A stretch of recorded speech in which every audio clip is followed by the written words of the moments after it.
For as long as FDM printing has existed, we've all lived by one fundamental law of physics. Gravity always wins. If you try to print molten plastic into thin air, it will fall down. But what if I told you that law is officially dead? Today, we are looking at a brand new highly experimental software breakthrough called Wave Overhangs. It allows you to print true 90-degree horizontal overhangs with absolutely zero supports. I've been running it for a couple of tests to see whether the software is improving and where it is in terms of development. With that said, let's dive in. To understand why this is such a big deal, you have to look at how we got here. For years, the community tried to beat gravity with brute force, strapping massive blower fans to freeze plastic the millisecond it left the nozzle. That got us to 70, maybe 80 degrees if lucky, but a true 90-degree cantilever still failed. The problem wasn't cooling the per se, but the two paths themselves. Standard slicers use straight lines. When a straight line pushes out into free space, it has nothing to grip on. The first crack in the wall came in late 2022 by a developer named Stephen McCulloch with Orca Overhangs, which used concentric semicircles to keep the nozzle partially supported, but in April 2026 dropped a nuclear option, an alpha open source fork of Orca Slicer featuring Wave Overhangs. So, what is this software actually doing? Well, instead of drawing straight lines, Wave Overhangs commands the printer to lay down tightly overlapping, ring-shaped tracks within the same layer. The nozzle starts at a solid edge, loops out slightly into free space, and anchors both ends back to the solid part. The next loop pushes slightly further out, grabbing onto the rapidly cooled plastic of the previous loop.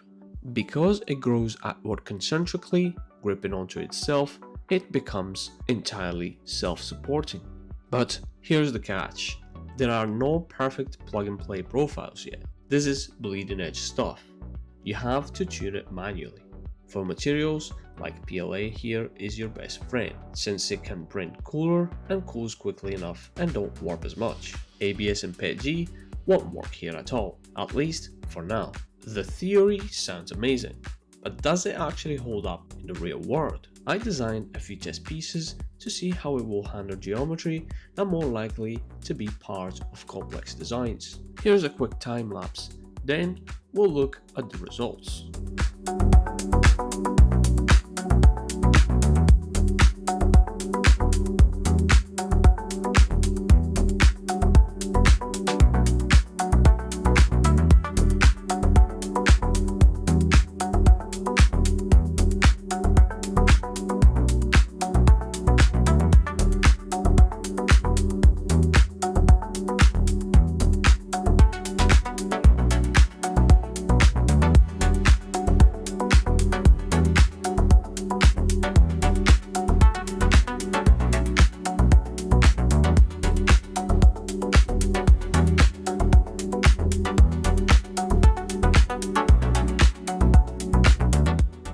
As you can see, all test models printed successfully using the default settings.